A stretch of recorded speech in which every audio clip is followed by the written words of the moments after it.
Welcome to the Sensible Socialist Podcast, a podcast for the rational left. We need to unite and work together if we're all going to get through this. Sounds like socialism to me. The amount of people I see talking about socialism positively is actually staggering. Do you really think that a proletarian revolution is just around the corner in America? Grab your pitchforks and stab your mayor. Your hero, Obama. He's not my hero. How heroic he comes from. If Bernie Sanders were president, right, and he wanted to bring the same ideas as for socialism into this country, do you think that we would benefit? Yeah. But I just told you Venezuela is eating rats. But I just want people to have health care. I don't want, Same thing Hugo Chavez. Oh my god. You people have, worms in your brain, honestly.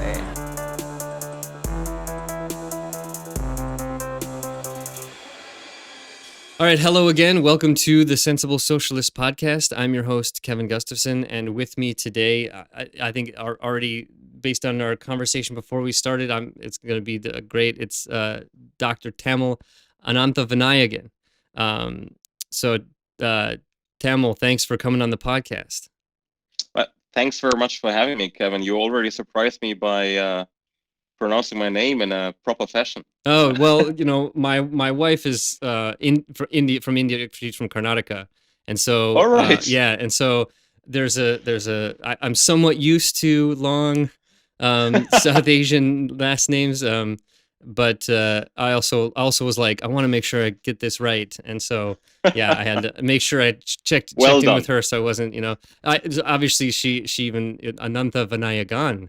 Right, I had to it's got to get that pronunciation right. The Dravidian thing. She's Dravidian as well, so she belongs to the same language group. Yeah. Right.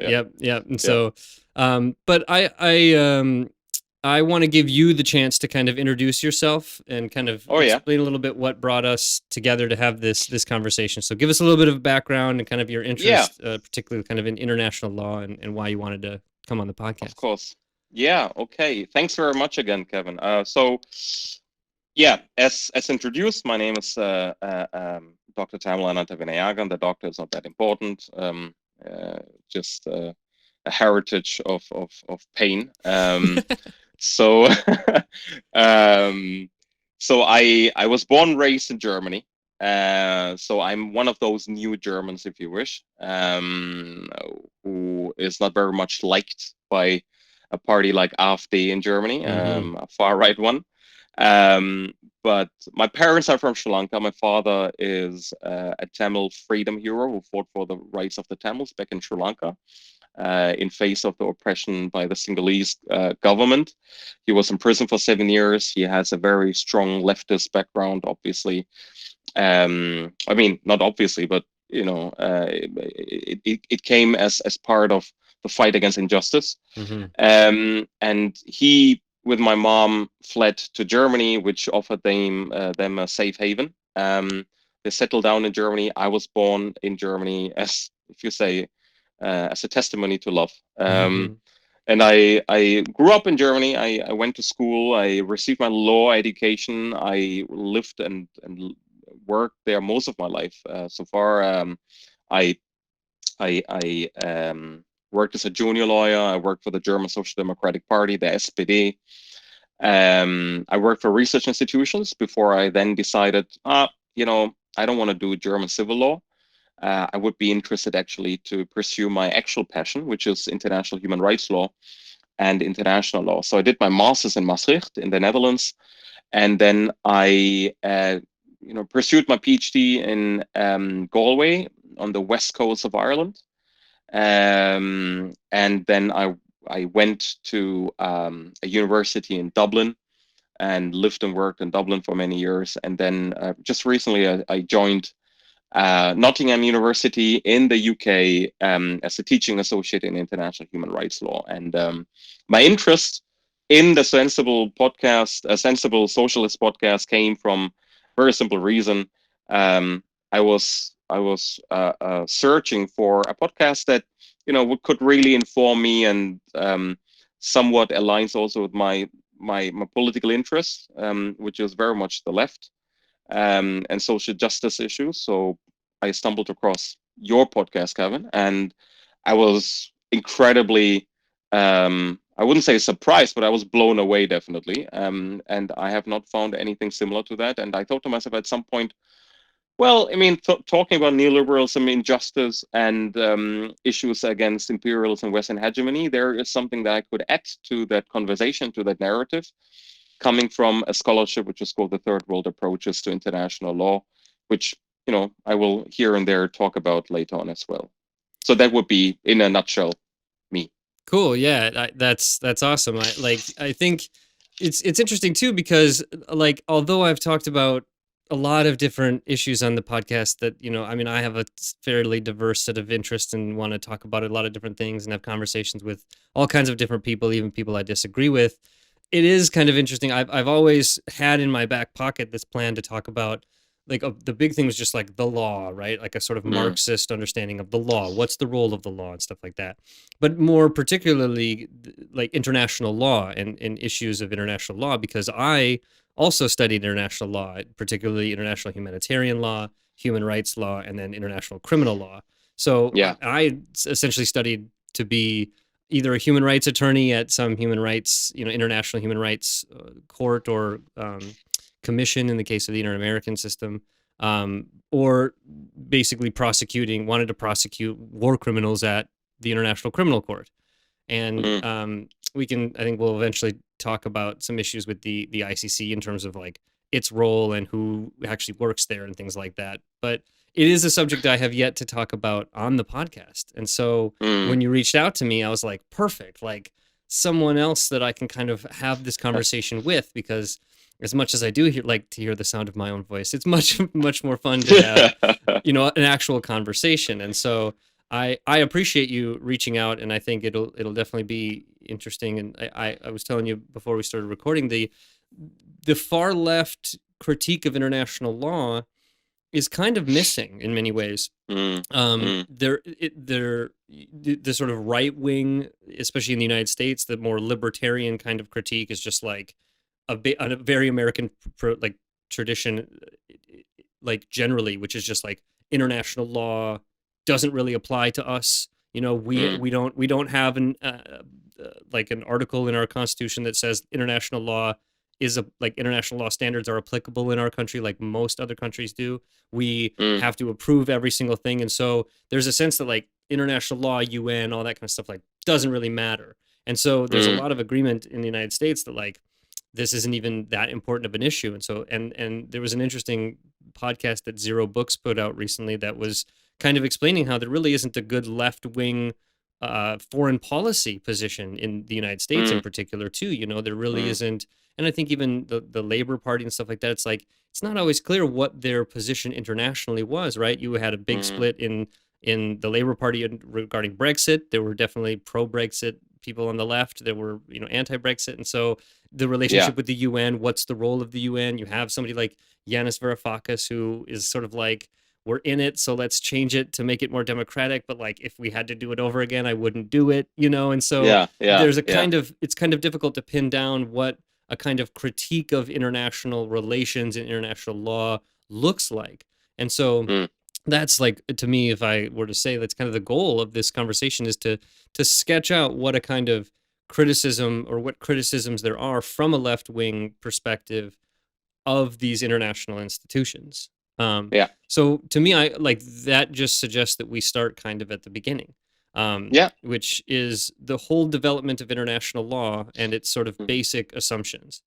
Because I think when you go to your first day of your international law course, or I guess in your case, if you're teaching the first day of international law, you have to start somewhere, right? And you start with the Treaty of Westphalia, is it, that basically the idea of like, there are nation states, there are places with defined borders, and those borders are very important, and the subjects of international law are not necessarily individuals. The subjects of international law are nation states.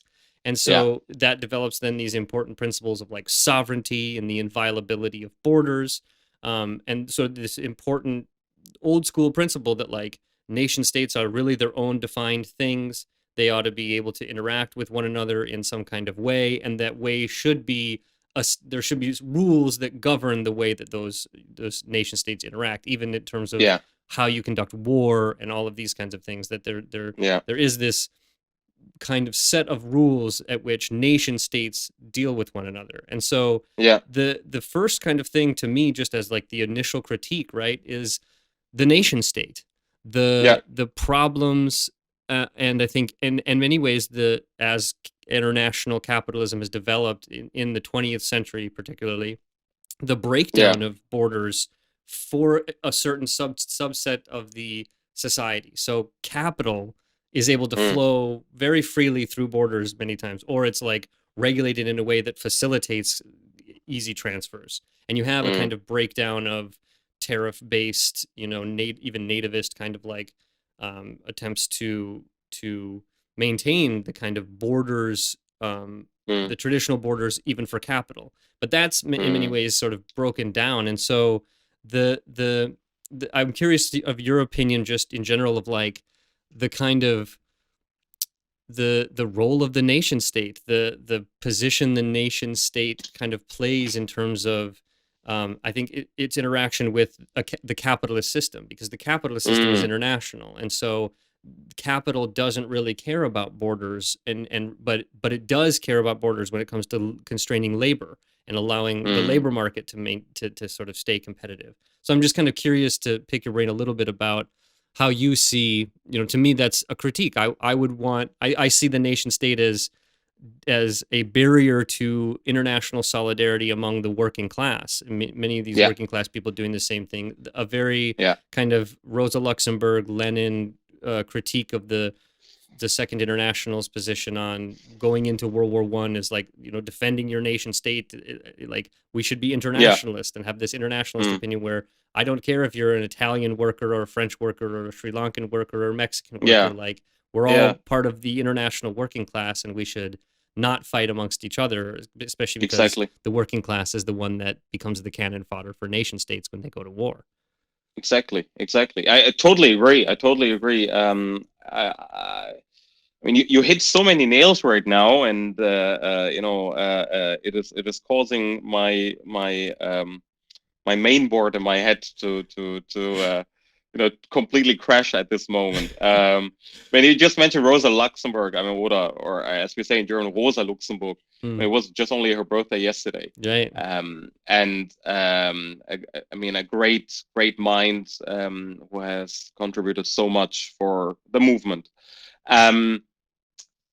You also mentioned the Treaty of Westphalia, which is, considered to be, the starting point of modern international law, in the Western sense. Okay. International law started much earlier with many bilateral treaties between, states of the global South, between, today's Iran and Egypt, and many other peace agreements and treaties between Indian kingdoms. I mean, there is so much more to it than what we know as modern international law. And funny enough, the Treaty of Westphalia is, this brings me back to my own narrative. I was born in Westphalia. I was born in the heartland, not far away from the area where the Treaty of Westphalia from 1648 was concluded, actually. It's there where Anthony Agee, one of the leading scholars of TWILE, starts. TWILE, the acronym, stands for Third World Approaches to International Law. Our scholarship wants to challenge the main narrative of the Western version, the neoliberal version of international law. Namely, we believe that international law as it stands today is a deeply colonial product. It has colonial heritage, and through contemporary international organizations, it reproduces those colonial hierarchies and power structures and favors, obviously, those who were already in power, namely the former colonial powers, France, Britain, neo-colonial powers like the US, in order for a particular neoliberal agenda. So, I mean, coming back to your point, the nation state it's a colonial product, because I mean, it grew up in the age of in 1648, and it was then developed all over Europe, and it was taken to the non-Western global South world, and all of a sudden we were told that we are not sovereign. Mm-hmm. And we were wondering to ourselves, my ancestors from Sri Lanka probably believed, what the heck is going on here? Why are we not sovereign? We were always sovereign. And this is funny enough, because Sri Lanka, for example, was colonized by 3 different colonizers. It started with the Portuguese, then continued with the Dutch, and then eventually the masters of colonialism, the British, arrived. Mm-hmm. And they told us, you can be only sovereign if we tell you to be sovereign. Right? So this whole aspect that came from the Treaty of Westphalia, nation state is going to give you sovereignty, was brought from the Western Hemisphere down to the global South. And that's where Anthony Angie, one of the great scholars from this 12 movement, picks up on. And he says, listen, international law started far before that, but it was only with the Treaty of Westphalia where we were told when international law starts, and Suarez and Grotius and all the other Western-based scholars had told us and developed the modern international law. And when I went to Germany to law school and took, as you just said yourself, prior we started to our podcast interview, and when you were started to talk, I was always told international law starts with Hugo Grotius and with Suarez. And that was for me, all right, that is where everything starts. And this already shows another important aspect when we talk about international law, to decolonize the international law curriculum. We need to decolonize it because it has so much baggage of oppression that without that oppression, we can only achieve justice. And we have to challenge that very notion first, and the idea of the nation state, and that hopefully that will explain it much better when I'm then building the bridge to answering your question. Chris Manyapra wrote a beautiful book. He's an associate professor at Tufts University, I think. And I just recently wrote a book review for his book, actually. Colonialism in a Global Perspective. And he explains there how this concept of the nation state that was then migrated down the global South has actually also contributed to the rise of colonialism. Mm-hmm. Because capitalism was the animating spirit of colonialism. When you think about land dispossession, when you think about the plantation system, when you think about slavery, all of that contributed to the rise of colonialism, which cannot be divorced from capitalism. Yeah. So coming back to the point that you mentioned, the nation state is a Western concept that was necessary to further that early capitalist agenda. That, when they came down to my ancestors, were surprised to see them. Listen, you are not sovereign. We will tell you when you're sovereign, and we will give you a nation state when we tell you to give you a nation state. And when we give it to you, you are still bound to our rules. Yeah. I mean, it's the whole notion of the nation state is tied up with the primitive accumulation that was necessary to create the kind of centers of what would eventually be capitalist development in Europe, in Germany, in France, in the Netherlands, in England. And I think one needs only to look at the map of the whole idea of the nation state is supposed to be this group that kind of generally represents a group of people that have a share. There's a lot of these theories about what the nation state is, and it's this geographically bound area that has a population that shares certain features like language or cultural traditions or religion or something like that. And this is the kind of stuff that you learn in the academic sort of foundations of international law. And then you just need to look at a map of Africa and like Yeah. the map of modern nation states in Africa, and then like overplace that with like traditional sort of tribal organizations in Africa, and you can just see immediately that like that's a nonsensical kind of description of what nation states are. They're not these like groups of collected individuals that have this shared common heritage. They are imposed borders, usually artificial, or maybe if they use some kind of natural boundary that may help, and that may have been a natural boundary between two like already kind of existing groups.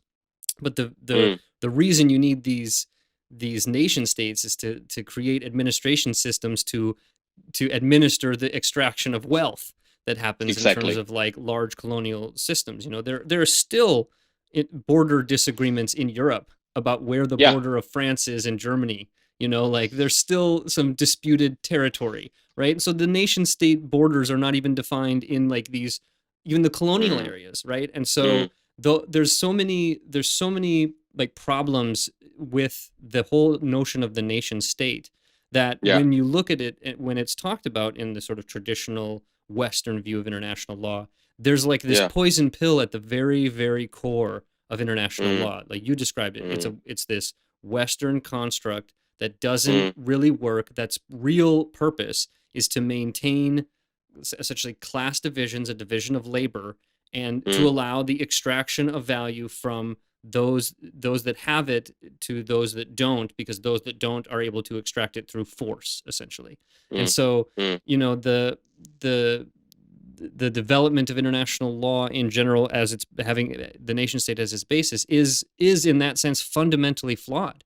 And I think that needs to be taken into like as a base level critique of international law as it's understood generally. And I agree. I think the third world approach is wonderful in the sense that like there's a way deeper history and a much more complex history about who is actually the organization that's able to make these kind of treaties, and do those really fit into nice like geographic borders and these like traditional, basically kind of not divine, but monarchical notions of sovereignty.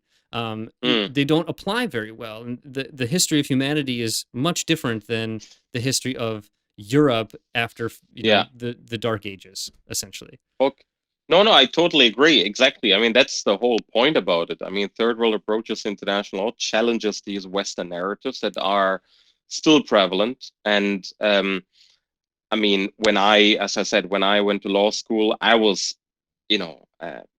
confronted with this Western view of international law, and I was supposed to take it in, breathe it in, eat it, and accept that this is it. And only when I embarked upon my PhD studies later on, I discovered something that is called TWILE, and I tried to understand, well, listen, there is something fundamentally flawed about the system, and we need to look at the roots of the problems that international law reproduces.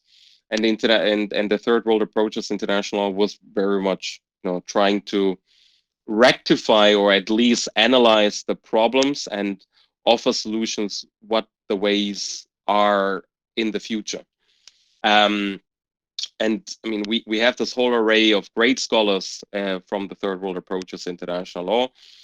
And as a matter of fact, I mean, we have even some great scholars who are now UN Special Rapporteurs, United Nations Special Rapporteurs, and United Nations Special Rapporteurs, for those who don't know, are experts on international human rights law. And they are voted by an institution within the United Nations, the Human Rights Council. And, there is currently in the US, a US expert in international law. His name is Balakrishnan Rajagopal from MIT. He is originally an Indian Tamil. He is the UN Special Rapporteur on the right to housing.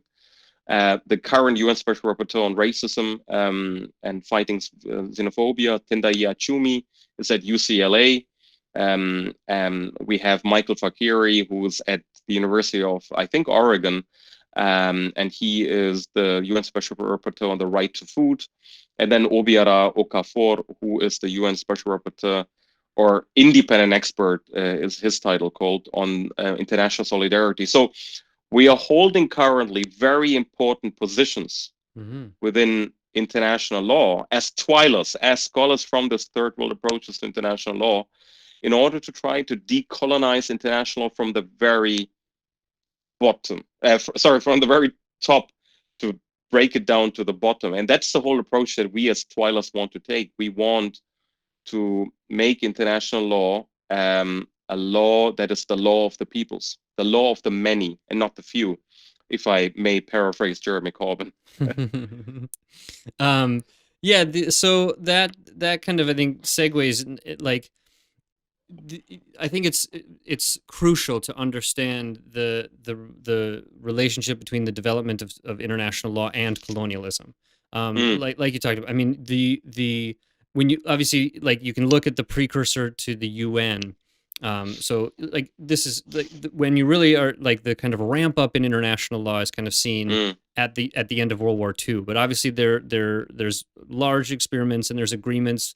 There's treaties that are made that are establishing sort of general principles of international law and stuff like that. But it's actually after World War I and the attempt to create the League of Nations that is where there's a kind of there's a kind of organization that would be there for the purposes of, like, administering international law in a way that it was very much bilateral or, multilateral treaties that were doing these things, and the treaties might have their own bodies, but, like, to have a single body who would arbitrate disputes between states is the League of Nations.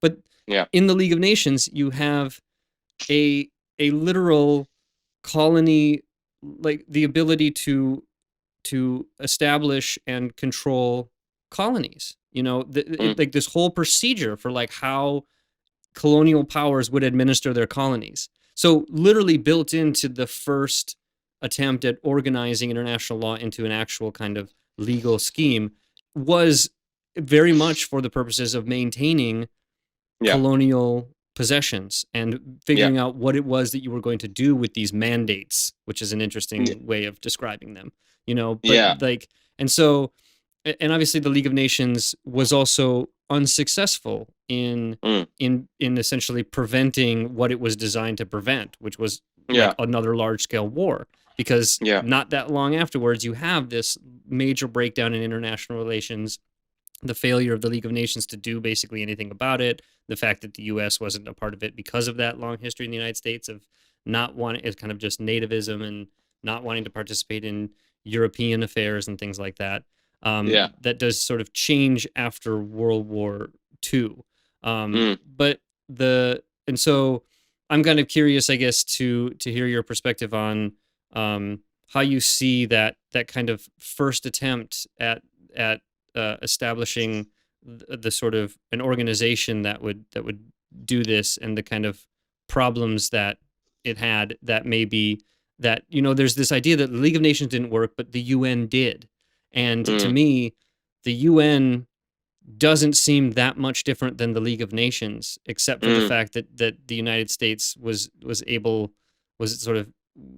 to assert more influence. The United States, Britain, France, Russia, like, essentially were able to influence a kind of ability to control it in a way that they weren't in the League of Nations, such that it was acceptable to them as the great powers. I think this whole, you read about the great powers, and this is another, like, deep-seated poison pill of the whole international law endeavor, because the law is always made by the powerful, and in international relations, the powerful are these so-called great powers, which are exactly the same colonial powers. Even I would say modern colonial powers like China. I think what China is doing in Africa is interesting. It's a bit different than the primitive accumulation style of colonialism, but it is very much using its position of economic and political powerhouse to extract natural resources and wealth from particularly Africa and Southeast Asia and stuff like that. I mean, you hit again, so many points there, and I don't know how to coordinate my thoughts. But it's important what you said. I think the mandate system that you mentioned earlier of the League of Nations was, I mean, an integral part for the operational fashion of the League of Nations. Obviously, the League of Nations did something, very good, in administering, vaccination programs and, developing, the railway system and whatever. There is so much that the League of Nations did, but I always call the League of Nations, when I'm teaching public international to the students, I call it the League of Western Nations. Mm-hmm. It's not the League of Nations. It should not suggest it's the nations, body, but it set the stage for the creation of the United Nations. And it basically metamorphosed into the contemporary body that we know and see today. And at the very beginning, from the League of Nations with a mandate system that was actually administering the colonial subordinates, and also manifesting and advising the colonial capitalist structures, it then moved on to the United Nations, which then, with the Bretton Woods institutions, which we know today as IMF, World Bank, and whatever, are just only advising strategies for a neoliberal system that is supporting and sustaining the Western hegemony within the United Nations, without any doubt. At the very beginning, at the phase of decolonization, the global South states believed, when they gained independence, so when the Western states had the grace to give us independence, and now come back to the first question, or the first thought that we had about the nation state, right? When they gave us the nation statehood, and we were so thankful to them, we thought the United Nations is going to be some kind of a vehicle to really affirm our national statehood. And we had different fora, such as the Bandung Conference from the 1950s, in order to show to the world, listen, here we are stronger than ever, and we will fight back any colonial intrusion or post-colonial intrusion. But our problem was that we did this calculation without the third world elite. And the third world elite, and I think that is also a point that the Twile Scholarship is touching upon as well, is one of the greatest threats that we see to international law, but also to the matters of the global South and the global North, because when we want to operate within the United Nations, and coming back to what you just said, truly in an international fashion, then we need to overcome elitism. And the United Nations, just like the League of Nations, as you introduced earlier, is just, a management board of the elite of the global North and the global South, in order to further a neoliberal agenda. And speaking with the words of the great scholar Ruth Wilson Gilmore, capitalism depends on inequalities, and racism enshrines it. And I think in the contemporary international law is racialized, and international law needs third world elites in order to further the capitalist agenda that is so inherent to international law. And the United Nations, with the functions that the IMF and the World Bank, is doing exactly that. Yeah, one of the things that actually really frustrated me, and I be curious as a teacher of this, what your perspective is on this position. But we had, one of the things we had to do was write a paper about a problem with the UN system. All right, be a little critical, and what in the UN doesn't work, but make sure you don't write the paper about the fact that there shouldn't be a permanent 5-member of the Security Council, because that's boring. And everybody knows that. And we don't even need to talk about that, because all right, but you're never going to change it, right? And so to give the structure of this, right, the UN comes in at the end of World War II, and in order to essentially get everybody on board who is now coming out of World War II, the victors, so Britain to a lesser degree, but the United States and Russia in particular, in order to make sure that these countries would agree to be part of this organization, you have this additional poison pill put into the whole UN structure, which is the creation of the Security Council, which in principle is a good idea, right? This sort of group of states that would have as its particular focus the maintenance of international peace and security. All right, sounds legitimate. I like that. But in order to make sure that this institution works, we're going to make sure that there are 5 members: the U.S., Britain, France, and Russia, and then China are China, permanent members. Members who the other members, and like there's 13, I think, other members, right, of the Security Council. They rotate, and they can get elected, 10. and they can 10. Yeah. So 10. So you have other states that can kind of enter in and engage in the conversation. But if you're one of the P5, the permanent 5 members, and you don't like a Security Council resolution, you can veto it, and then it goes away, right? So giving in the terms of the structure of how power is actually manifest in the UN system in terms of international law, right? At the end of the day, the only way to really enforce law in general, whether it's in a nation state or internationally, is by force, or the threat or use of force. So the only institution in the UN that has the ability essentially to engage in force is the UN Security Council.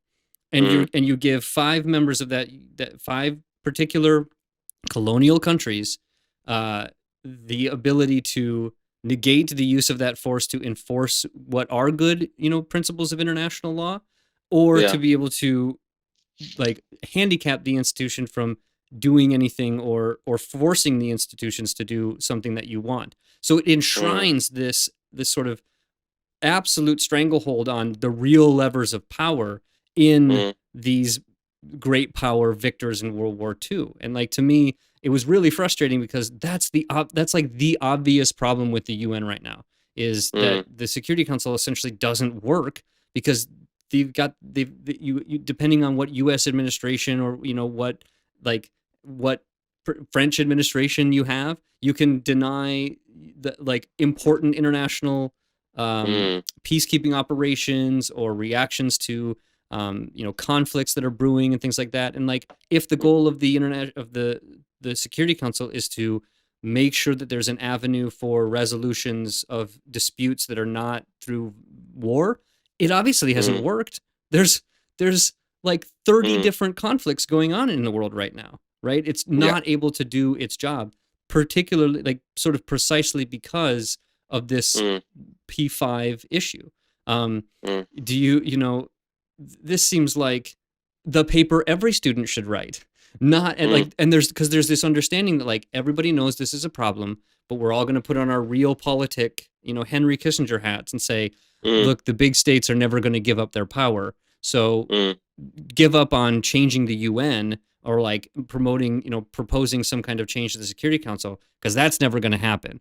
We live in the system that we live in, and that's just the way that it is. That's an opinion that I think is pervasive in international law, where there's a recognized critique and there's this feeling that there's absolutely nothing that you can do about it, which is just maintains and manifests the leadership of the world by former colonial powers. It's the continuation of colonialism up right to the modern day. No, I totally, again, I have to agree. I mean, this sounds very, monocultural conversation here, right? But I totally agree here again. I mean, I had to think immediately of a quote from George Orwell from Animal Farm, where he said, some or all animals are equal, and some animals are more equal. Some are more equal than others. Exactly. And that's the Security Council. So, I mean, we have this idea of, equality of all sovereign states enshrined in the United Nations Charter. But obviously, when we created the UN Security Council, with all its vested powers that flow from Chapter 7, we wanted to create a gravity center of power, of control, which secures, peace and security. After what we had seen during the First and Second World War, okay, yeah, I got it. And I think at that time, it was legitimate to have something like that institution or that organ in the UN system in place to prevent the outbreak of any sort of wars. But we have seen time over and over again. We saw that already with the Korea War. We saw it with Vietnam. We saw it with the backyard wars in Latin America. We saw it with numerous backyard wars in Africa. And eventually with, contemporary wars in Libya, Syria, and elsewhere, that the Security Council has failed. And it has failed because it was designed to fail, in my eyes. It was just a tool for furthering and maintaining this power relations where the big five can veto each other if they have a vested geopolitical interest in a particular country or region. Let me take the example of Sri Lanka to exemplify this even better. Exactly everything what you just said, I think can be very much exemplified with the example of Sri Lanka. Sri Lanka is a post-colonial country, as I said already, colonized by 3 different countries, and governed by a government which is predominantly a Sinhalese government. The Sinhalese are the predominant majority in the country, who are predominantly Buddhist in religion. And we have different, minorities who are living in the country. And this brings us back to this whole issue of nation state, right? Mm-hmm. That, this whole, what you just said earlier with the Drei-Staaten-Theory, as we say in German, the 3-element theory of Georg Jelinek, a prescribed area, power, and also, the populace that has to be uniform in its essence. And that is, setting out the phases of being a state. Mm-hmm.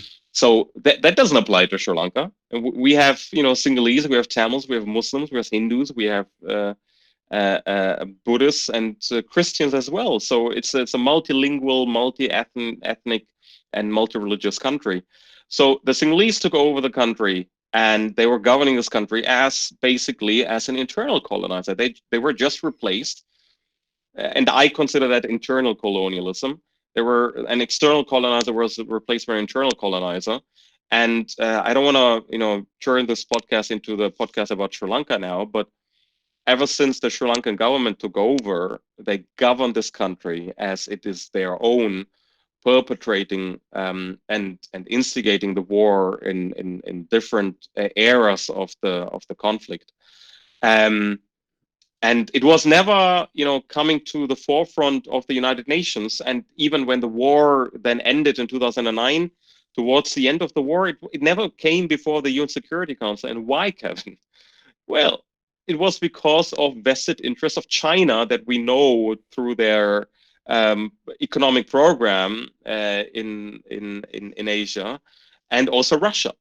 They didn't want any intervention of India and the US because they were afraid that Sri Lanka would be turned to a second Diego Garcia. And they were afraid that could happen, and they didn't want them to be in Sri Lanka, Mm-hmm. right? So Sri Lanka never came before the Security Council because of very tricky, slicky politics behind the scenes. Mm-hmm. So it was never about human rights. It was never for the United States, France, or Britain, who were always suddenly interested to bring the issue before the Security Council. It was never about human rights. It was about geopolitics. How can we contain China? Mm-hmm. And China intervened on behalf of Sri Lanka because, well, we don't want you Western people to be in the Indian Ocean, mm-hmm. right? So the Security Council, let me bring it to a point, is a vehicle of hegemony, which is driven by geopolitical neo-capitalist and imperial interests. Yeah, that's absolutely. I couldn't agree more on that. And I think what this kind of brings up. It's the two things that are also like I think worthy of critique. One, the elite nature of these institutions, both in enshrining geopolitical hegemony in terms of a certain number of people, but then just like who actually runs the UN, who are the people that are doing all of the work, who are the people that are representing nations at the General Assembly and in the Security Council, who are the actual people that are doing the work and who are making these backroom deals and things like that. We talked about this briefly before we started, but it is not the people who you find on the ground in any given country. It is an elite institution of like very wealthy, very well connected with people who have a particular perspective, given that privilege, even if the relationship in terms of global north to global south maintains a differential. Even the people from the global south are the people from the highest echelons of that particular area. And so even if you're a member of the bourgeoisie from a global south country, you may understand that your interests don't perfectly align with the bourgeoisie of like the United States or Russia or even China, but you still recognize a much deeper connection than you do with the people who do the work and the people who don't have these positions of power.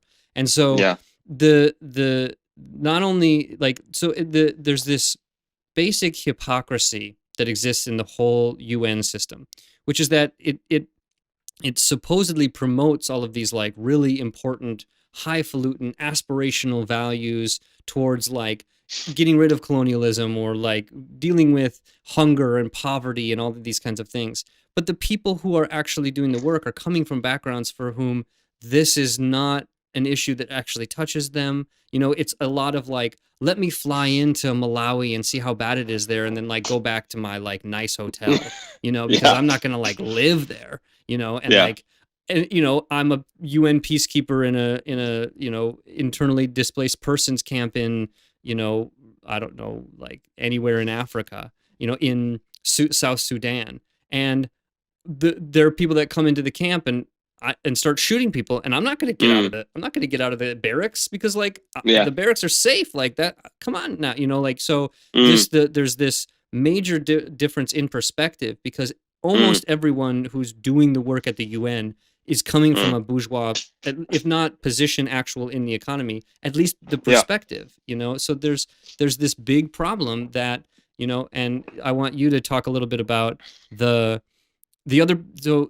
people who have management positions might be these people, but the people, and sometimes like within the UN, there's this major differentiation, like division of labor, which the UN relies on. The irony of, you know, the UN being against sort of slavery and having this whole human rights perspective, the groundwork of the UN is being done by people who aren't being paid.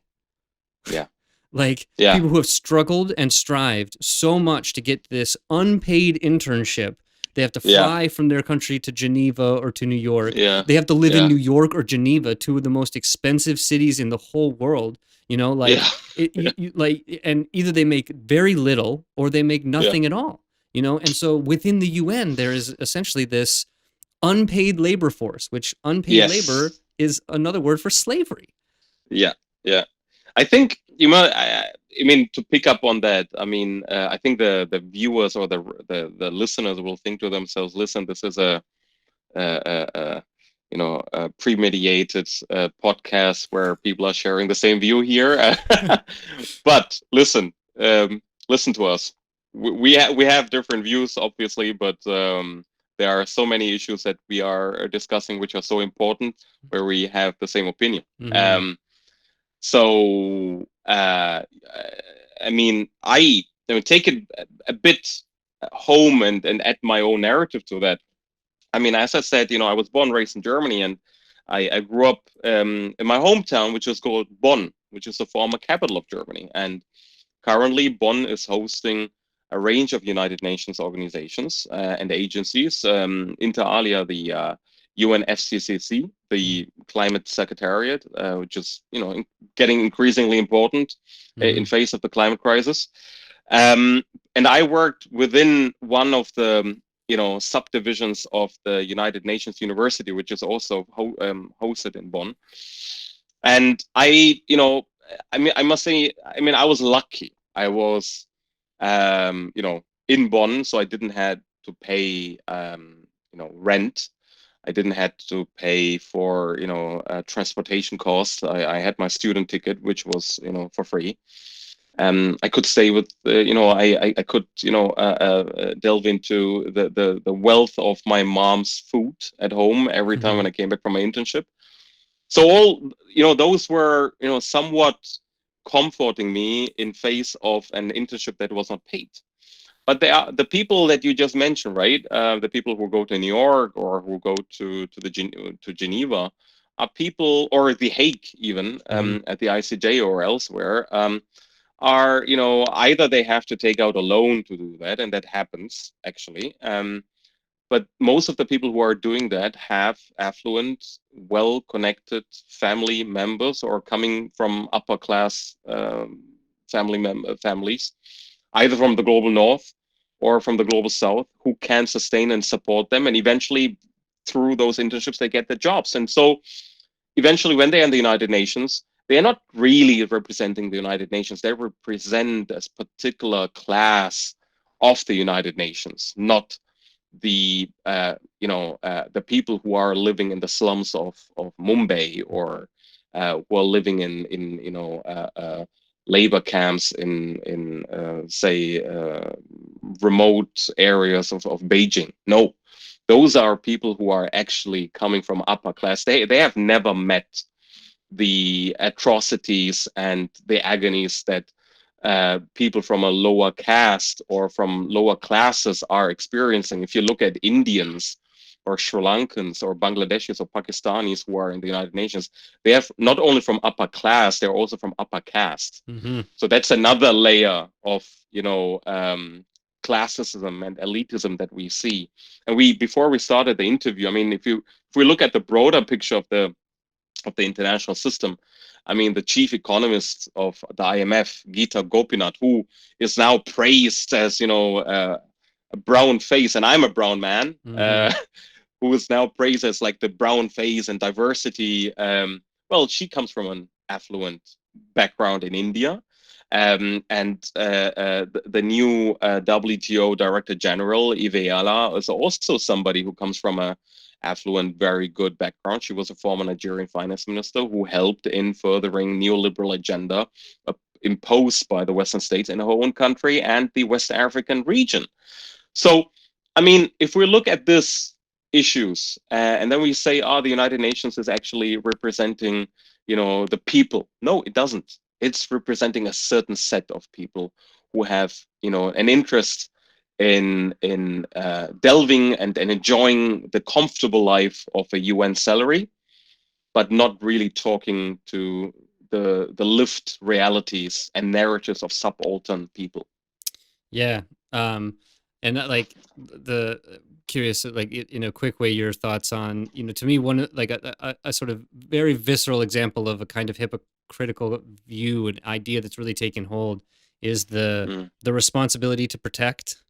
This notion that, in a situation where there is an imminent danger of a major crime being committed against a people, it is the obligation of the Security Council or not even the Security Council, but like anybody who has the ability to stop it, to use force in order to stop it.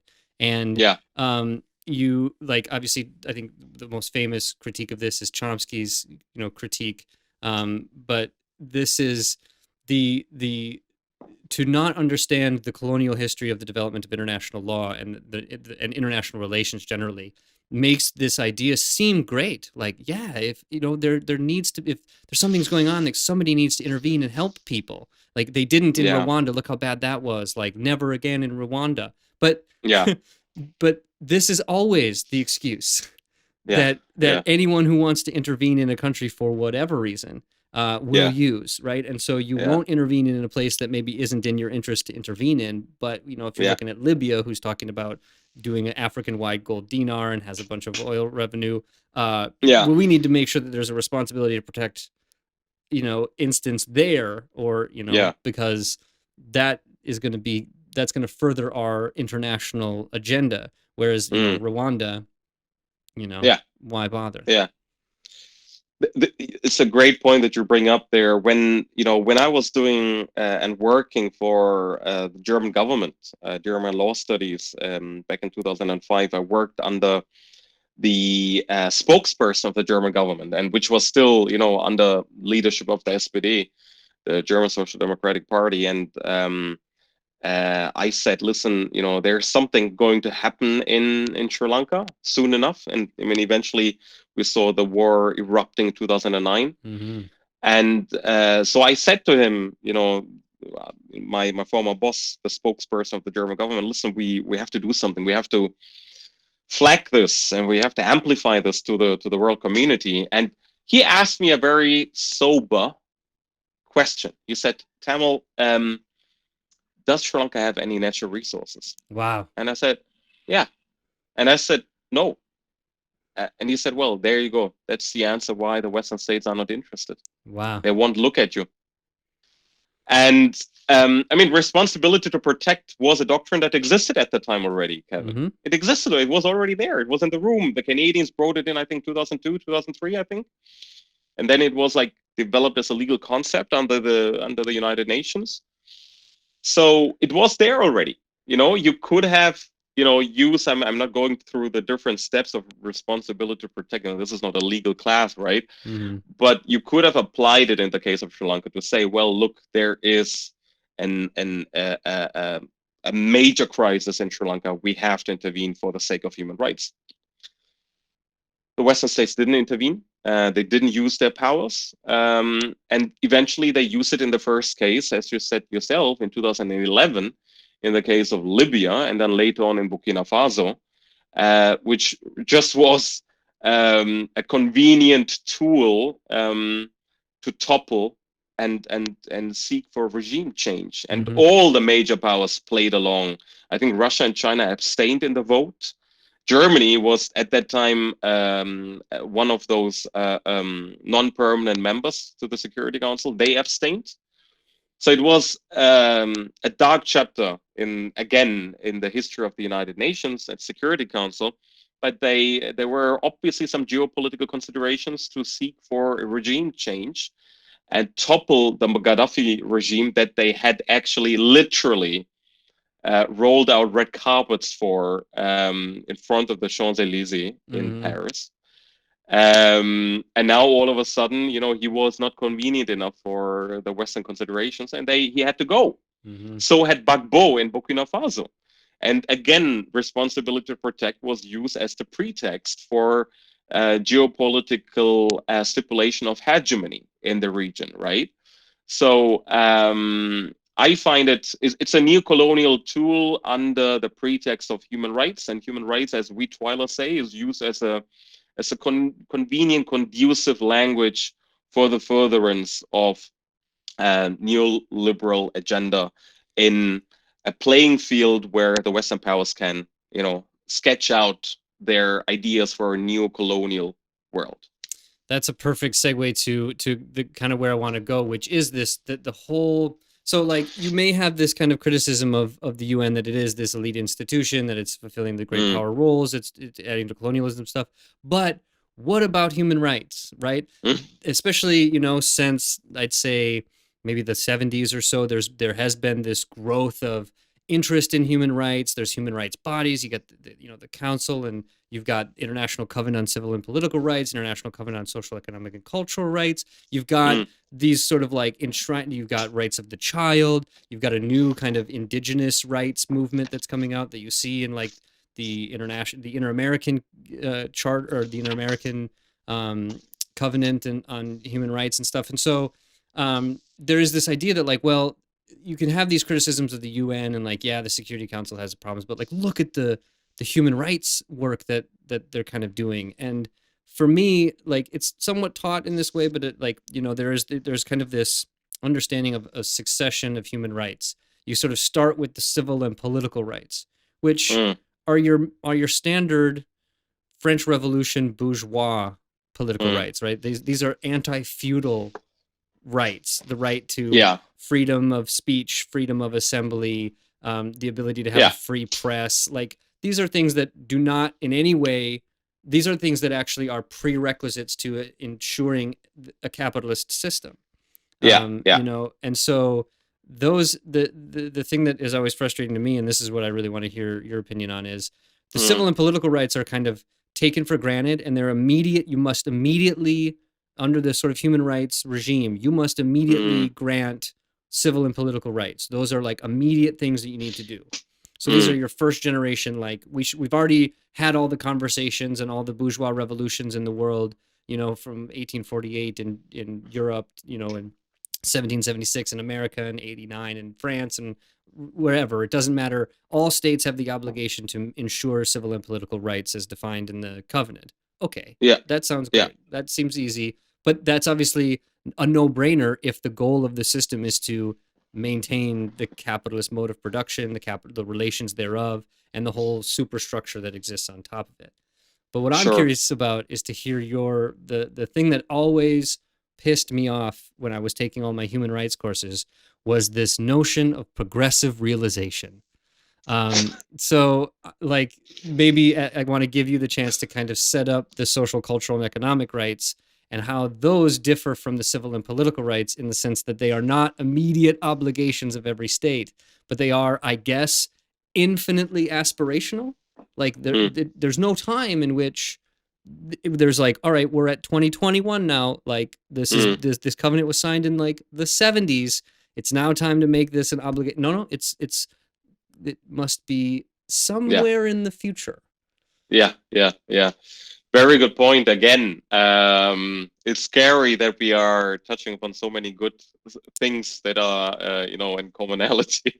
I mean, in fact, when the ICCPR, and for the listeners here, ICCPR the acronym stands for International Covenant and on Civil and Political Rights, and the ICESCR, which is the International Covenant on Economic, Social, and Cultural Rights, were concluded and signed and ratified in 1966.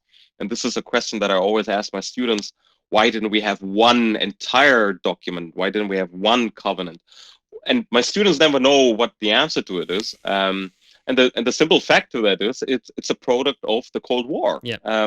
We had the Western states who supported civil and political rights, the ICCCPR, and then we had the East Bloc, if you wish, Soviet Union and or any other allied states, who were emphasizing ICESCR, and the newly independent states, as we call them, the formerly colonized states, were putting an incredible emphasis on the ICESCR in order as a means to rectify all the colonial antiques and the ills of colonialism. So I find it until today, I mean, the United States, whenever they are confronted, or any Western state is confronted by the United Nations human rights machinery, and when they are told, listen, you have to implement socioeconomic rights within your domestic legal system, and then actually put in place policies that realize those socioeconomic rights, they're like, well, we don't have the capacities to do that. We don't. We rather, like freedom of expression, and I'm like, listen, freedom of expression didn't put food on your table right now. Mm-hmm. I mean, obviously you had to stand up for that right in order to achieve the other right. I had a great professor in Maastricht in the Netherlands, who was the first director of the United Nations Human Rights Program, the great Theo van Boven, and I adore that man, a humble, wonderful intellectual. And he said to me once, he was the former, not only was he, the first director of the Human Rights Program, and he was kicked out of that position because of his opposition to the Reagan government. So he had to step down because of the Reagan government. So that shows, if you're an enemy to the Reagan government at the time, or still are, then you're on the right side of history, I believe.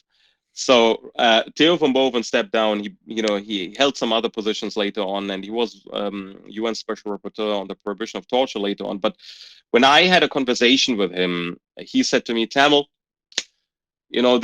this idea that civil and political rights are divorced from socioeconomic rights is wrong, because if we talk about the right to life, we have immediately talk about the right to health, because without the right to health, we don't have the right to life. Mm-hmm. And he stressed to me, he said, Thamil, they are interconnected, interrelated, and indivisible.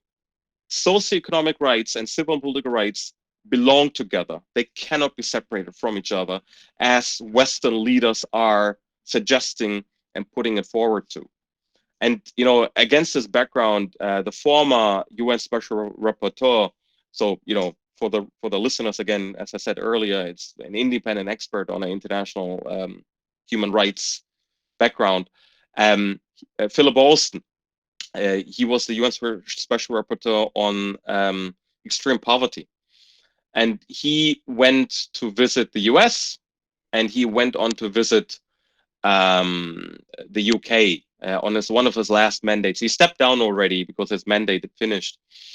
And he said an interesting sentence when I met him at a conference. He said, Thamil, I've actually never thought about the word neoliberalism ever before in my academic career, until I took up this position as UN Special Rapporteur on Extreme Poverty.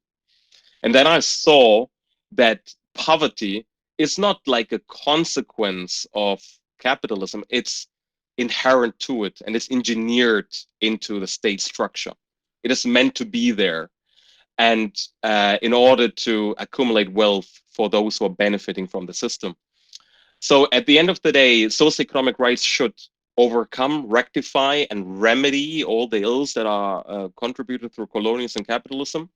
But the Western states are not interested in doing that. And if I may, I mean, there's one great book that I came across. It's written by Jessica White. It's called The Morals of the Market, and she subtitled Human Rights and the Rise of Neoliberalism. And she writes the following sentence. She says, or she writes, human rights played an important role in the neoliberal attempt to develop an appropriate legal system and moral framework for a global capitalist market.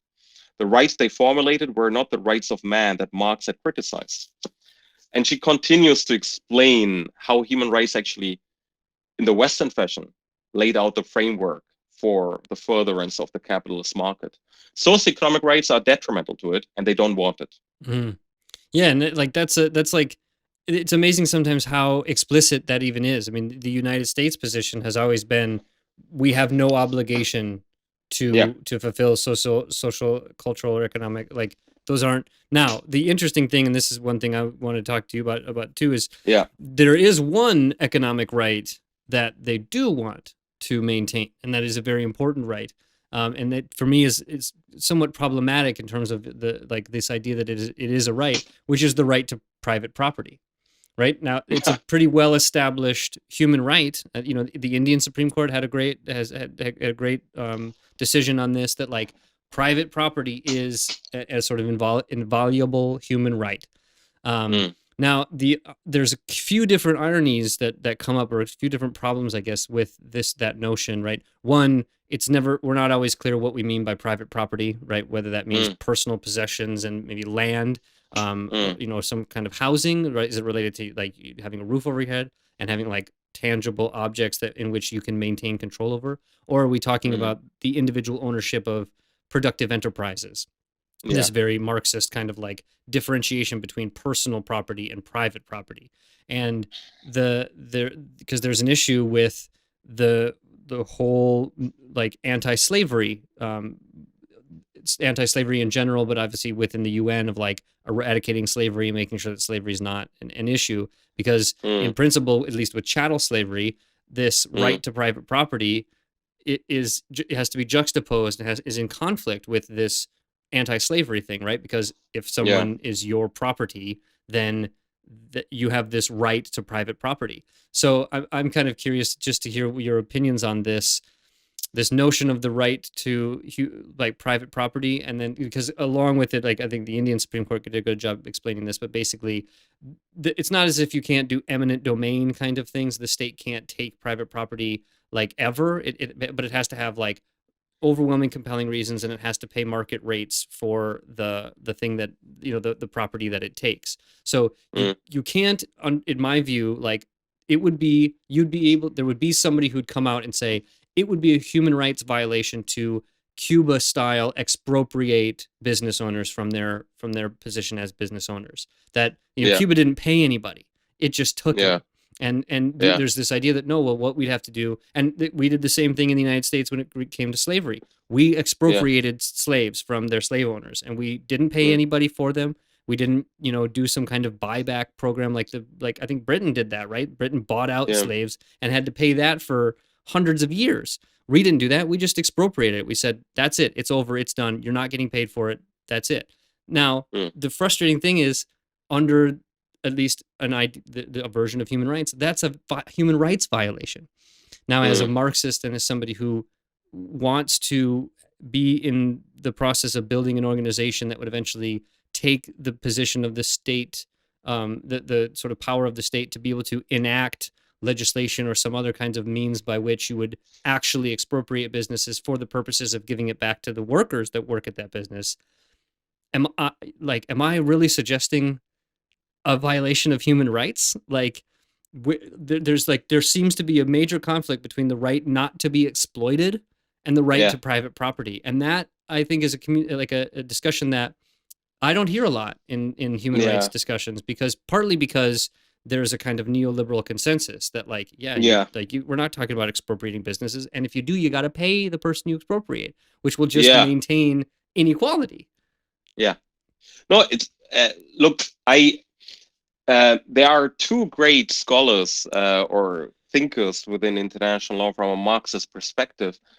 Rob Knox from the University of Liverpool, and then there's Gina Meeville, who also has much to say on this particular topic. And I think I'm not doing any injustice to them when I say that they believe that the right to property is rather racialized. I mean, the fact if you look at the Black Lives Matter movement, and the killing of African American men, I mean, that's something.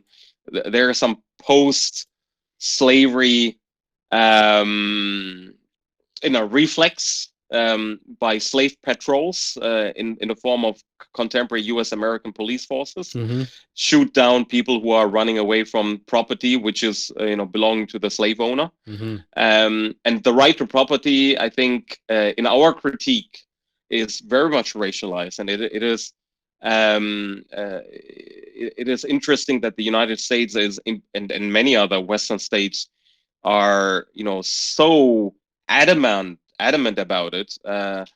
It is a heritage to John Locke's theory of the right to property, and what right to property entails, and it has developed and migrated into the contemporary form of a human right to property. Interestingly, in Germany we have in the German Constitution Article 14, Eigentumsfreiheit, right to property, and only in very limited circumstances the state is allowed to expropriate, because it should serve a common good.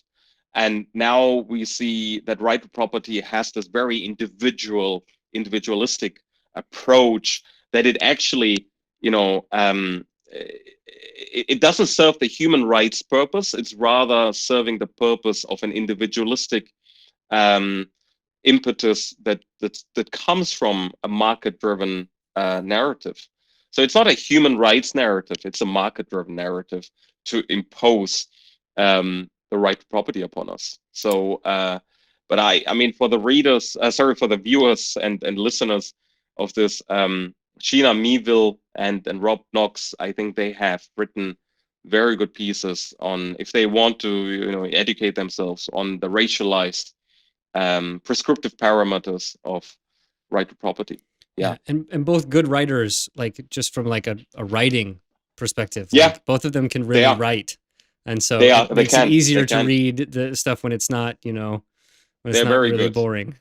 Also B.S. Chimney, if anyone is interested, he is one of the leading scholars of the trial movement. He's a Marxist himself, so he would be also someone to look at in relation to that. Yeah, just wanted to add that. Yeah, so I know that you have interest in international criminal law too, and obviously that was like my kind of real perspective. And there's a kind of hypocrisy that is at the base level of international criminal law too, because I came into that not super wide-eyed and naive, but it was like, these are the major criminals in the world, right? War criminals and people who are massive violators of human rights in the context of conflicts and stuff like that. These are like the bad of bad people, genocidaires, and like these are the crime of crimes, right? But like the foundations of international criminal law come again at the end of World War II with the Nuremberg prosecutions, and Nuremberg and the Tokyo trials, and the funny thing is, at least when I learned it, right, we really focused on Nuremberg. We didn't talk Yeah. much about Tokyo, Tokyo. because when you read about what happened in Tokyo, it's like, it's pretty bad. Like, the major hypocrisy. I mean, one, just like prosecuting people that shouldn't have been prosecuted, or doing a really hapdash job of it, not establishing the kind of norms and procedures and things you want to do to like actually prosecute someone of a crime and things like that. But at Nuremberg and both at Tokyo, there was the common kind of issue that like the very things that you're charging us with are the things that you did. You firebombed Dresden. You dropped atomic weapons on civilian targets that you knew that you dropped on those targets because they were civilian. Like, some of the major crimes. Now, obviously, the Holocaust and, you know, the massive crimes that took place in China and in Korea and things like that by the Japanese were horrible crimes.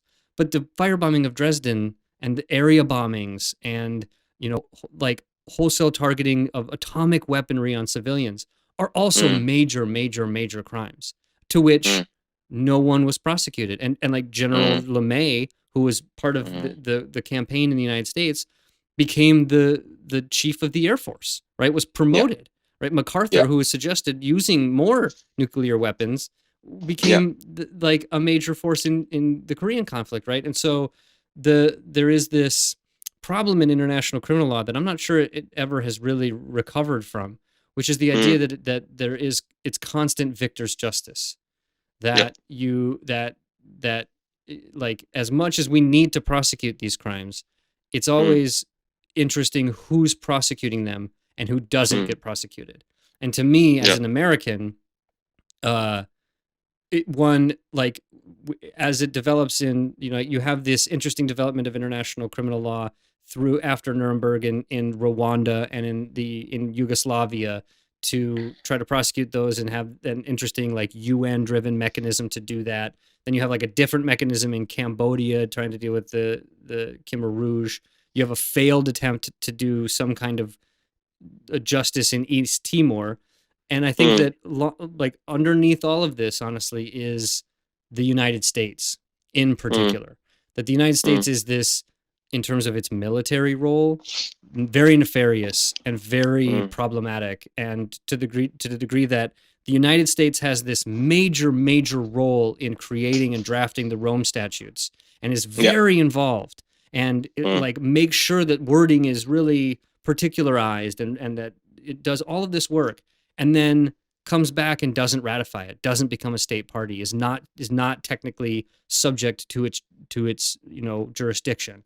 And I think, you know, as an American, one, I think it made it a little bit more difficult to get a job at the ICC. Like, obviously, not coming from rich parents and being American, like, who wants that guy at the ICC? Yeah. And like a Marxist who's critical of this whole system, like, oh my God, you know, not me. But as an American, there's a deep shame that I feel about the U.S. role and complicity in cutting off international criminal law kind of at its knees, by not accepting responsibility at Nuremberg for its role in maintaining crimes, and literally a defense that Nazis were able to use was, you did it too. And then we went, yeah, you're right, I'm not going to prosecute that. And then to like to be involved in the bombings, you know, involved in Yugoslavia in a way that we totally relinquish any responsibility for, being being very much responsible in some ways for the rise of the Khmer Rouge in Cambodia, and not taking any responsibility for that, the massive crime that was the entire Vietnam War, no international prosecutions on that, like the failure of the East Timor like international criminal law process because of the U.S. role and the U.S. complicity with Indonesia, like and then now, you know, the ICC like revoking a visa from the prosecutor because there's the potential of investigating massive war crimes committed in Afghanistan. Like, I don't know, maybe I'm more sensitive to it than I need to be, but it does seem like America has played this very nefarious role in handicapping the development of international criminal law, and then taking the position that like, see, the ICC can't do anything, and like the Kenyatta prosecution didn't go well, and like people get off or they don't get off, and they're being charged, and like all this stuff. Like it's just like, and like we have a law in the United States that if an American is indicted and charged and actually brought into detention in The Hague, that it's the right and obligation of the United States government to go in and get them. Like that's a really, really problematic view of international criminal prosecution that like no other nation state has. So am I, in your opinion, am I like over dramatizing the role that the U.S. plays, and this negative role that it plays in particular in the international criminal law sort of section of international law? No, definitely not. I mean, again, it's scary that we have so many overlappings. Great minds, man. Great minds. Yeah, I do agree. Totally. I totally agree. I'm not very sure what's the name of this one particular act that I think it was George W. Bush who had enacted that or signed it into law in the US, that you can go into The Hague, basically, to explain it in a nutshell, and then, free the US American citizen if he's indicted before the ICC. I totally agree. I mean, now I have to invoke a capitalist brand here, Netflix. Netflix has actually produced a pretty good documentary, or little documentary series on the Tokyo Tribunals, and everything what you just said is quite interesting. How it is, played out, or how it had played out at the time in Tokyo, and the Indian judge Pal, who opposed the procedures because the points that you just mentioned, that the laws were actually not existent at the time when the Japanese had committed the war crimes, and so on and so forth. So there were some legal procedural aspects that were quite problematic. And then, speaking as a German, coming back to Nuremberg, I understand we had to prosecute the Nazis without any doubt. We had to prosecute them for all the crimes they had committed, the genocide against the Jews, all the war crimes committed against Italians, Greek populations, and so on and so forth.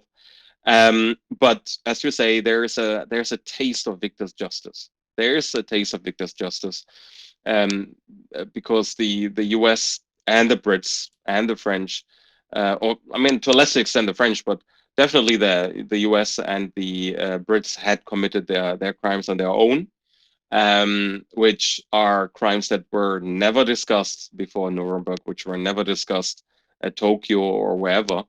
And then in the development of international criminal law, we have never seen any sort of proper engagement of the crimes committed by the US in Cambodia, Vietnam, or in any other parts of the world. We never considered the crimes committed under international criminal law by the British in Sri Lanka, India, or elsewhere. The crimes committed by the French and Belgium in Congo and other parts of Africa.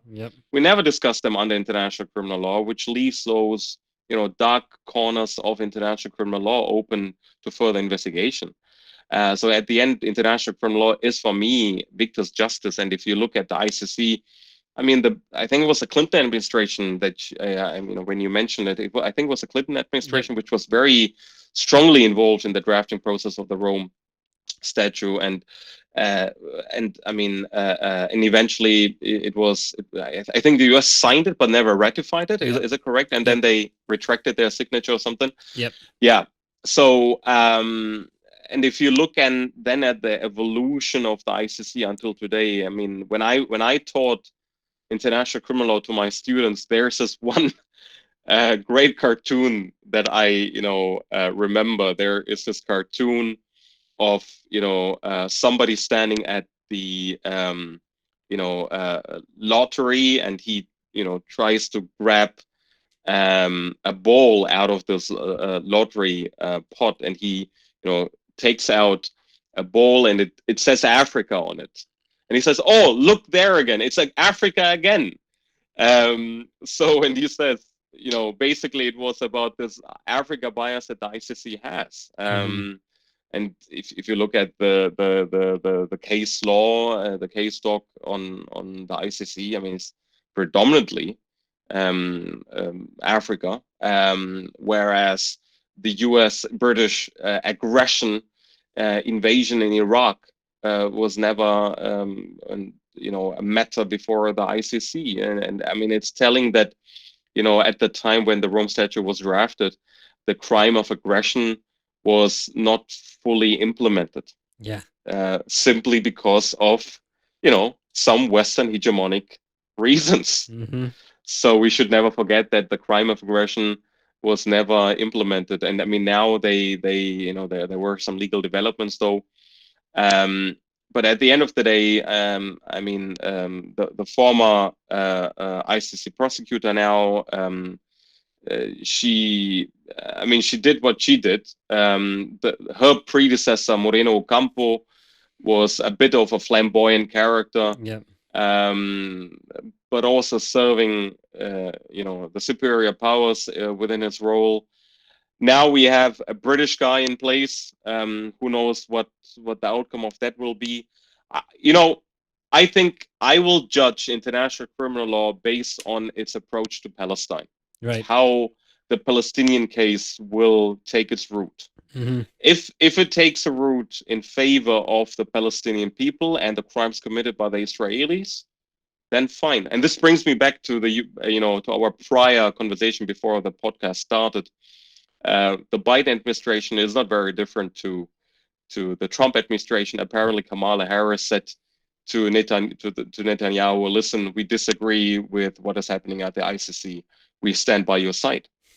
So it is more or less, replicating hegemony at the ICC. And I will see how the ICC is treating Palestine in order to say international criminal law is truly international, yes or no. Yeah, and it's been amazing to see that kind of process go out since I was in school for this and stuff, when the investigation into Palestine began, and the immediate, the kind of like different way, like I have to give the credit where credit is due by saying, like, we're going to, there's a question about the state of Palestine and whether or not it can actually be a state party. They went kind of through that. They make a lot of good arguments about why it can be a state party, and that even if it wasn't, they could do the proprio mutuo, and actually like do it themselves if they really wanted to. And I think that's to actually go to that step, I think was a good development. There was the most recent decision that came down is allowing the case to go, at least the investigation to go forward. So there's movement, at least in that regard. But you're right, like this, as much as as that continues to go forward, the pressure campaign will continue to rise.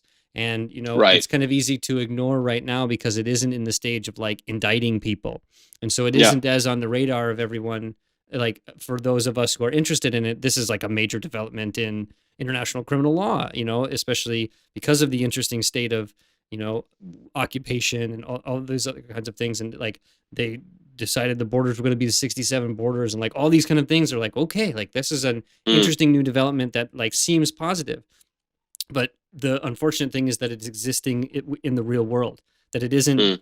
For a long time, Ocampo particularly was doing a lot of like practice work, because there weren't actually cases being it's like, okay, we would do all of these things and we have all these like processes in place, and the chambers are set up and ready to go, and then but we're not facing any real international pressure. We're going after African countries that like the Western great powers are like, yeah, go after them, that's cool, and like, all right, we'll experiment and we'll screw up here, and we're like, our testing ground is in a place that we know we're not going to get a lot of pressure. Now we move to Palestine, and you're going to really encounter, they essentially stopped the Afghanistan stuff because of the pressure. Like now you're involving the U.S. and Israel, and then the whole like, now there's obviously you're in with Jeremy Corbyn, the idea that if you're in any way not pro-Israel, you're anti-Semitic. And like this, so there's this process now where like there's going to be this attempt to seek justice for a like some of the most oppressed people on planet Earth, and it's going to come up against this massive wave of disinformation and propaganda that the court has never had to deal with before. And I'm not, we'll see if it's able to withstand it. I'm not sure as an institution it's totally prepared for it. And, the funding mechanisms, like the U.S. has in the same law that says we can invade The Hague if someone's, indicted and detained. It also says that we can't give any financial support whatsoever to the ICC because the U.S. This is another thing I guess we haven't talked about, but the funding of the UN system is primarily the United States. Like it's a significant chunk is the United States. And under Trump, we saw this where it's like, you know what, we're just going to stop. And everybody freaks out like, oh my God, what if they really did stop? Like we're so dependent on the United States for money to actually operate this institution that there's this implicit understanding in the whole UN system that like, you don't mess with the US because they hold the purse strings, and you don't steal from the person who gives you money, or you don't, stab the person who gives you money. And I think that, we haven't seen what that is really going to look like when it comes to the ICC, but we've seen at least what it looks like when it comes to the UN, and the UN buckles when the US really throws its weight around. Yes. I mean, look, international criminal law is a law. I call it post-colonial lawfare. And Moreno Ocampo, I mean, as I said, a flamboyant character, and he had this one documentary about himself where he was running around with Angelina Jolie. And he was like, Macau Mutua, one of the leading scholars of the trial movement. He used this, a metaphor which he called the savage's victim savior metaphor. And international criminal law operates through this metaphor, namely, somebody is portrayed as a savages, there are victims to the savages, and the savior is the white man who comes, and international criminal law is reproducing that exact thought, right? So for me, it's neocolonial lawfare, and Moreno Ocampo was using the African continent. Western states were supporting that. So I mean, in the further direction, I will see, how they're going to treat Palestine, how they're going to treat Sri Lanka, or how they're going to treat Myanmar, and if it's going to be truly an international project. Coming to the funding situation, if I may, I agree there as well. I mean, at the end of the day, don't forget where the United Nations stands. I mean, it's obviously it's extraterritorial ground, but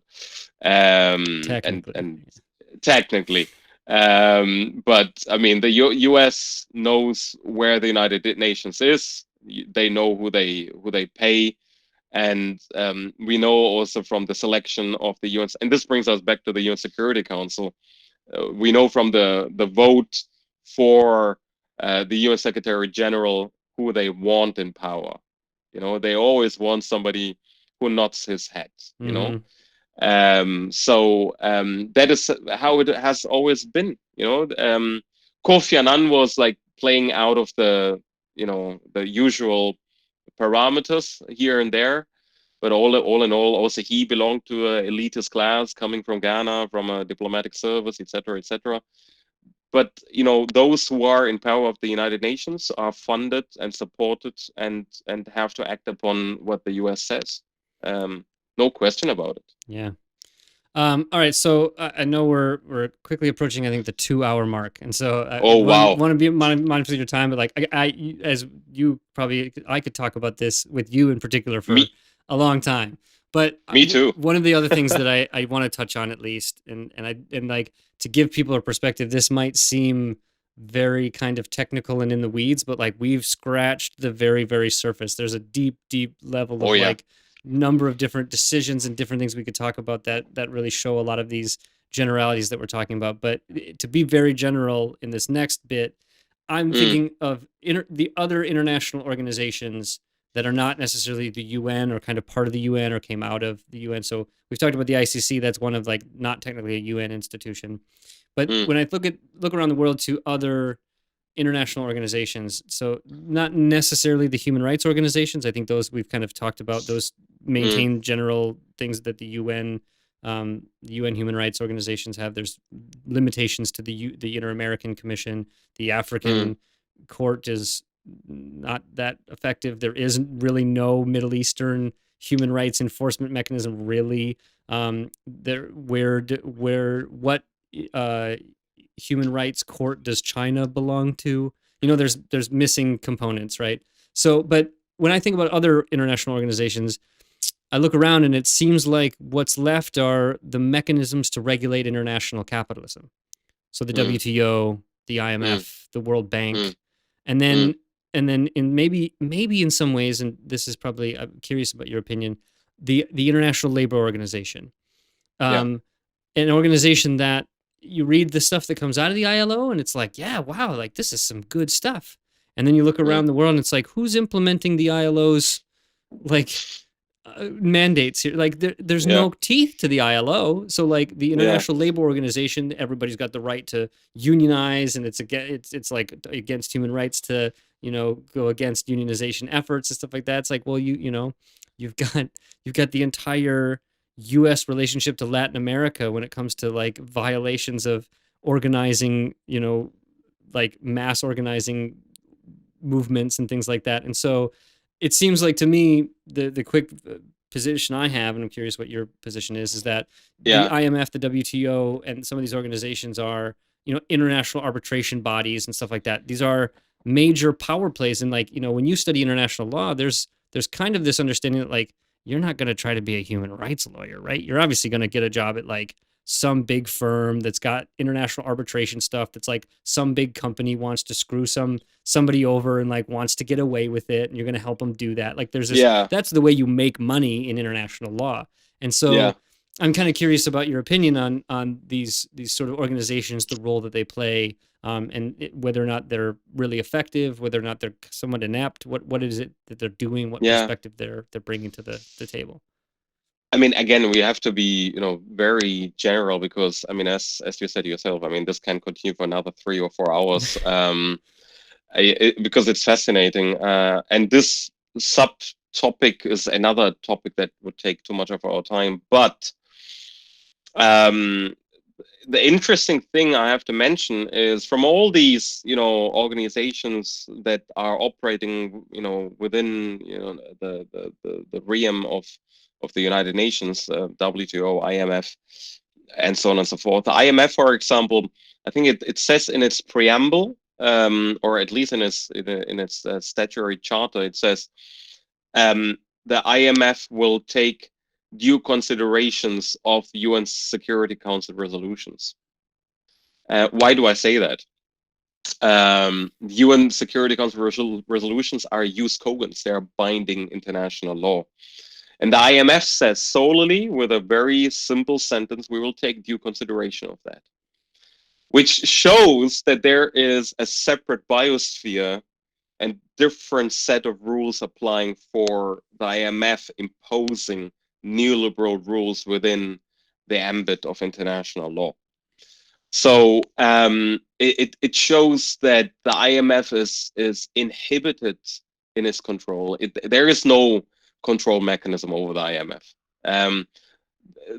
I've heard very often from scholars from the third world, especially, who belong then again also to elitist background, who say, look, the WTO, the international investment tribunals that we all have, they are mechanisms to support the global South states, and to reface the dominance towards the global South. I don't agree with it. I rather think that there are vested interests of third world governments who are just instigated by big corporate institutions or businesses. And the fact with the IMF is, and we have seen the IMF and the World Bank are acting beyond their control when it came to anti-austerity measures and loaning out money. We've seen that in Ireland. I mean, I've lived in Ireland for 8 years, and I know what the situation was when I arrived in this country 8 years ago. in the aftermath of the crash 2008. Think of the situation in Italy. Think of the situation in Spain, in Greece. Think of the recent intrusions of IMF in Bolivia and in Peru, where they wanted to loan out money and impose their own structures of governance and introduce neoliberal privatization, like their standard toolbox. They are operating beyond any control, and the United Nations is just looking at it without tangible actions. Coming to the ILO, I think it's one of the oldest organizations of the United Nations, and it's one of the heritage institutions of the League of Nations. It has a great mandate, but at the end of the day, it's about following up on those obligations of the ILO. And it very much falls within the issue of what we started off our conversation about, namely sovereignty that flows from nation state. And at the end of the day, the nation state decides what the socioeconomic rights are of labor. And if there is no effective governance and supervision, why care? Yep. I mean, I think that's a theme that can go throughout too. Is like it's kind of a trite comment, but it's a very important one, that laws are only as good as their enforcement mechanism. And I think when it comes to the UN and many other international institutions, their enforcement mechanisms are very poor. They do not have the kind of, except for the Security Council, which is very much in control of the great powers. And so where power really lies, it's constrained and hegemoned in the way that you described. And so that's that is I think the underlying problem of international law is that I think, as we've discussed, it kind of there's these underlying assumptions and notions that are problematic in and of themselves. The historical development that I think you as a pretty committed Marxist, I'm never going to ignore, and I think it's you ignore them to your detriment. But like the way these institutions came into existence and the structures that they impose all interrelate together to create the system that is at best aspirational.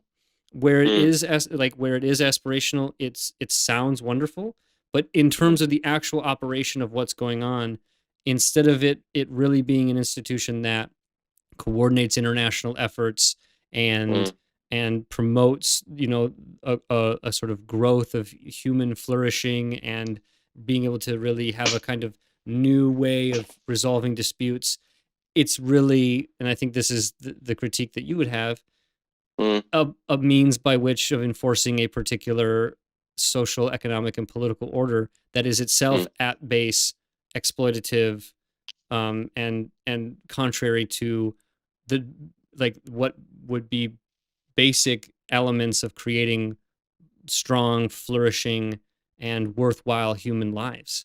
And so it's really frustrating, because I got into this because it felt like the place that you could actually do some good.